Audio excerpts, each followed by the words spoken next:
Hello everyone, welcome to Advertise. বতৰ আৰু জলবায়ুৰ এটা ইম্পৰ্টেণ্ট পেৰামিটাৰ হৈছে humidity.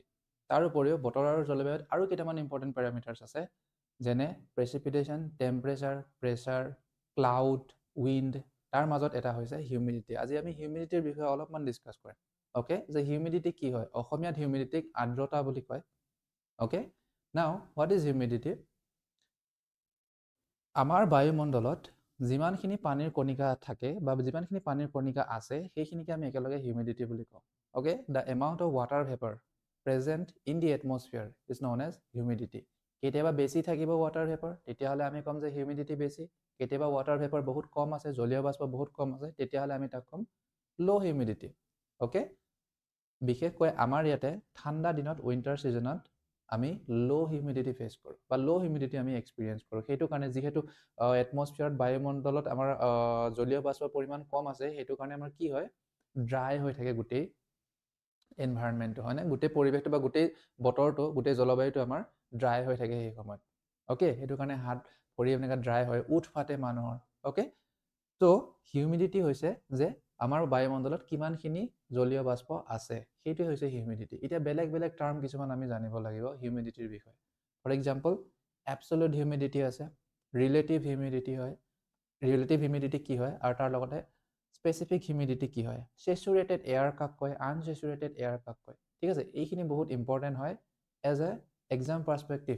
Okay, exam point of ভিউৰ পৰা এই টাৰ্মবিলাক জনাটো বহুত ইম্পৰ্টেণ্ট হয়, বিকজ হিউমিডিটি যোনটো কনচেপ্ট হয়, হিউমিডিটি আমাৰ দৈনন্দিন জীৱনত ঘটি থকা এটা ফেনামেনা বা এটা দৈনন্দিন জীৱনত ঘটি থকা এটা কণ্ডিশ্যন বা চিটুৱেশ্যন, আমি তেনেকৈ ক'ব পাৰোঁ। অ'কে, ত' হিউমিডিটি আমি অলৰেডি গম পালোঁ যে কি হয়, যে ৱাটাৰ ভেপাৰ যিমানখিনি আছে আমাৰ বায়ুমণ্ডলত সেইখিনিয়ে হৈছে হিউমিডিটি। কেতিয়াবা বেছি থাকিলে বহুত বহুত ৱেট হৈ যাব, আৰু কম থাকিলে ড্ৰাই হৈ যাব। অ'কে, গোটেই ক্লাইমেটটো। নাও এবছলুট হিউমিডিটি কি হয়? এতিয়া এবছলুট হিউমিডিটি, আৰু বাই দ্য ৱে, যেতিয়া আমি মোবাইলত, যেতিয়া ফোনত, যেতিয়া বা লেপটপত, যেতিয়া ইণ্টাৰনেটত আমি চেক কৰোঁ ন, যে আমাৰ বতৰৰ কণ্ডিশ্যনটো কেনেকুৱা হয়, তাতে হিউমিডিটিৰ চিম্বলটো এটা ৱাটাৰ ড্ৰপলেট এটা থাকিব, আৰু তাতে পাৰ্চেণ্টেজ থাকে। অ'কে, সেইটো কিন্তু ৰিলেটিভ হিউমিডিটি। অ'কে, ৰিলেটিভ হিউমিডিটিটোহে আমি যেতিয়া ইণ্টাৰনেটত যেতিয়া আমি চাওঁ যে কিমান বতৰৰ কণ্ডিশ্যনটো কেনেকুৱা হৈছে, টেম্পাৰেচাৰ কেনেকুৱা হৈ যায়, হিউমিডিটি কেনেকুৱা হৈ যায়, তাতে আমাৰ সদায় ৰিলেটিভ হিউমিডিটিটোহে শ্ব' কৰে। অ'কে, নাও তেতিয়াহ'লে এবছলুট হিউমিডিটি আৰু ৰিলেটিভ হিউমিডিটিৰ মাজত কি ডিফাৰেঞ্চ আছে? অ'কে, এবছলুট হিউমিডিটি হৈছে যিমানখিনি ৱাটাৰ ভেপাৰ প্ৰেজেণ্ট আছে তাৰ ওজনটো। অ'কে, কাৰো লগত কম্পেয়াৰ নকৰোঁ আমি। যে ছাপ'জ আমি ল'লোঁ, আমাৰ এটা এৰিয়া এটা ল'লোঁ, যিকোনো এটা এৰিয়া এটা ল'লোঁ আমি। অ'কে, ছাপ'জ ল'লোঁ 4 মিটাৰ কিউব, 4 মিটাৰ কিউবৰ এটা এৰিয়া এটা ল'লোঁ। সেই 4 মিটাৰ কিউব এৰিয়াত আমি ছাপ'জ ল'লোঁ যে 2 কেজি ওজনৰ ৱাটাৰ ভেপাৰ আছে। অ'কে, জলীয় বাষ্প আছে 2 কেজি ওজনৰ। সেই যে 2 কেজি, সেইটোৱে হৈ গ'ল এবছলুট হিউমিডিটি। অ'কে, নাও ৰিলেটিভ হিউমিডিটি কি হ'ব? সেই যোনটো 4 মিটাৰ কিউব এৰিয়াটো আমি ল'লোঁ ন, ঠিক আছে, সেই আয়তনটো, সেই ভলিউমটো আমি ল'লোঁ, 4 মিটাৰ কিউব এটা ভলিউমৰ এটা এৰিয়া এটা ল'লোঁ। অ'কে, সি ছাপ'জ 5 কেজি ওজনৰলৈকে ৱাটাৰ ভেপাৰ সি এবজৰ্ভ কৰিব পাৰে, সেই বায়ুখিনিয়ে বা সেই বায়ুমণ্ডলতে, কিন্তু তাতে 2 কেজিহে ৱাটাৰ ভেপাৰ আছে। সেইটো হিচাপত যেতিয়া আমি কেলকুলেট কৰিম, তাক ক'ম ৰিলেটিভ হিউমিডিটি। অ'কে, ছাপ'জ আমি যদি ল'লোঁ, যিকোনো এটা এৰিয়া এটা ল'লোঁ আমি, এৰিয়া মানে ইন দ্য চেন্স আমি বায়ুমণ্ডলৰ পৰা যিকোনো এটা পাৰ্টিকুলাৰ এৰিয়া এটা লৈ ল'লোঁ। অ'কে, সেই এৰিয়াখিনিত ছাপ'জ আমি ল'লোঁ তাতে 100%,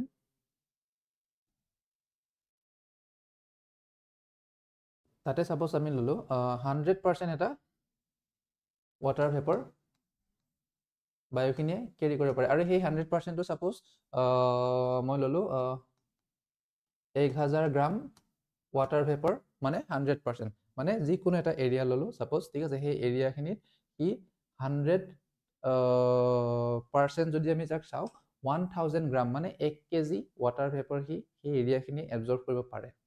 অ'কে, যিকোনো এটা এৰিয়া ল'লোঁ, সেই এৰিয়াখিনিয়ে 1 কেজি ৱাটাৰ ভেপাৰ হেৰি এবজৰ্ভ কৰি ৰাখিব পাৰে।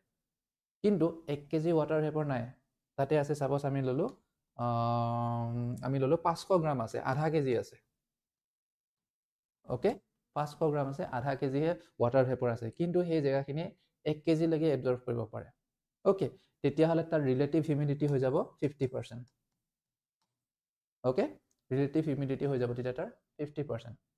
যেতিয়া 1 কেজি বা 1000 গ্ৰাম যেতিয়া ৱাটাৰ ভেপৰ সি যেতিয়া তাতে থাকিব সি মানে এবজৰ্ব কৰিব পাৰে তেতিয়াহ'লে তাৰ ৰিলেটিভ হিউমিডিটি 100% হৈ যাব ওকে কিন্তু ইমান নাই সাপোজ আমি ললো এটো 700 গ্ৰামহে আছে কিন্তু 1000 গ্ৰামৰলৈকে এবজৰ্ব কৰিব পাৰে মানে ৱাটাৰ ভেপৰ সেই বায়ুখিনিয়ে সেই এৰিয়াখিনিত থকা বায়ুখিনিয়ে ওকে কিন্তু 1000 গ্ৰাম নাই তাতে 700 গ্ৰামহে আছে তেতিয়াহ'লে 70% হৈ যাব ৰিলেটিভ হিউমিডিটি আৰু এই পাৰ্চেন্টেজটোৱে আমাক শো কৰে আমি যেটা চেক কৰো মোবাইলত ওকে হেতু হল ৰিলেটিভ হিউমিডিটি অলৰাইট নাও